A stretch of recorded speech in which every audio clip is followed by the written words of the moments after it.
The phone vibrated once on my desk. Unknown number. I answered anyway. Her voice was steady, almost cheerful, like she was reading weather. "I just inherited millions," she said. "Pack your things. Get out of my house." I didn't speak. There was a pause on her end. She filled it with a breath I'd heard 1,000 times. Controlled, practiced. "The papers will be there when you get home."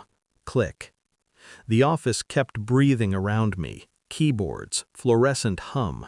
Someone laughed too loudly down the hall. I stared at the dark screen of my phone and waited for the part where it hurt. It didn't. Instead, something cold settled behind my eyes, a familiar stillness, the kind I used to feel before exams, before negotiations, before endings. I packed my desk slowly, not because I needed to, because I wanted the time. On the drive home, I replayed her tone. Not angry, not afraid, victorious. She thought the story had ended with money. The house lights were on when I arrived. My name was already missing from the mailbox. Inside, my suitcase sat by the door like a courtesy. Divorce papers on the counter, neatly stacked, tabs marked. She hadn't bothered to be there. I smiled. I signed, and when I left, I said the words out loud, just to hear them land in the empty room. Good luck. She had no idea what her uncle had actually left behind, or what I'd been hiding from her. We had been married 8 years, long enough for lies to settle into routine, long enough for truth to become an inconvenience. The inheritance came from her uncle, a man she claimed barely tolerated her. A recluse, no wife, no children, old money, and older grudges. He'd been sick for months. I'd known before she did, because he was my client. That part I never shared. Confidentiality is a clean shield. It also makes an excellent blade. The first crack hadn't been the money, it was the distance before it. Late nights that didn't smell like work, phone calls that ended when I entered a room. Her laughter shifting pitch when she talked to someone who wasn't me. I told myself it was stress, then ambition, then boredom. Denial is efficient. It keeps the machinery running. But betrayal leaves residue. Small things. A receipt in a coat pocket from a restaurant I hated. A name saved under a woman's contact. A calendar event she forgot to delete. I never confronted her. I watched. When the uncle's condition worsened, she visited him more, suddenly attentive, suddenly gentle. She practiced grief like a skill. I saw the way she dressed for those visits, how she rehearsed concern in the mirror, how she came home glowing, not sad. I understood then. She wasn't waiting for him to die. She was waiting for me to disappear. I moved into a short-term rental. Neutral walls, no memories. I lived out of one suitcase and let the quiet work on me. At night, I reviewed records, phone logs, financial disclosures. Nothing illegal, nothing obvious. She was careful. So was I. I requested copies of the will under my professional role, perfectly legal, perfectly invisible. I read it once, then again, then slowly. There were codicils, trust structures, contingencies layered like traps. I remembered the uncle's eyes when he signed, sharp, amused. "She'll think she's won," he'd said. He smiled without warmth. "Make sure she understands the rules." I watched her social media bloom. New clothes, new friends, the quiet erasure of a husband replaced by curated independence. She filed motions aggressively, wanted the house, the accounts, everything she thought I was afraid to lose. I gave her nothing to fight. Silence is unsettling to people who expect resistance.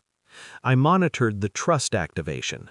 The funds released exactly as scheduled, enough to intoxicate, not enough to protect. She moved fast, bought property, invested badly, lent money to someone whose name I recognized. That one hurt. Not because of jealousy, because it confirmed the affair. I had proof now. Messages, transfers, patterns. Still, I waited. Revenge is wasted when rushed. The letter arrived on a Tuesday, certified, heavy paper, the trust administrator's seal embossed like a bruise. I opened it calmly. The inheritance was conditional, always had been. The uncle had known about her lover, about the manipulation, about the plan to discard me once the money cleared. He'd hired investigators, quiet ones. He'd documented everything: infidelity, financial coercion, intent to defraud marital assets. The will didn't reward her, it tested her.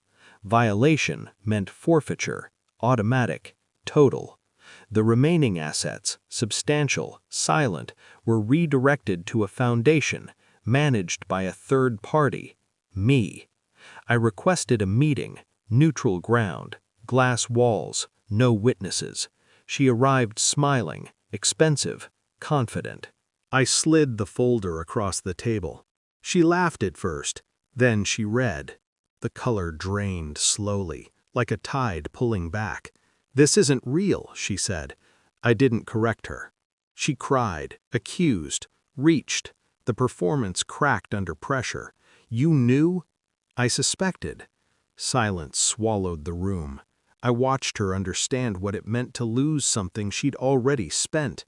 She tried to bargain, apologies, promises, the old language, stripped of power. I told her nothing about love, nothing about forgiveness. I explained the mechanics, the funds frozen, the properties leveraged against debt, the foundation's board unanimous, final. Her lover had vanished, predictable. She asked me why I'd signed the papers so easily. I leaned back, let the glass reflect her face. "Because I didn't need the house," I said. "I needed distance." She stared at me like a stranger. I was. I stood, buttoned my coat. At the door, I paused. "He warned you," I said. "About what?" Thinking money was the end of a story. I left her there with the truth and no one to blame. I donated the foundation's first grant quietly, no name, no plaque. I changed my number, moved cities, lived smaller. Sometimes I think about the moment she called me, how sure she sounded, how cleanly she cut me out. I don't feel anger. Anger requires attachment. What I feel is clarity, the kind that comes after pressure breaks something false. She thought inheritance was power. She never learned the difference between possession and control. I did. And when I look back now, the smile I remember most clearly is my own, the one I wore when I signed my name and walked away, already free.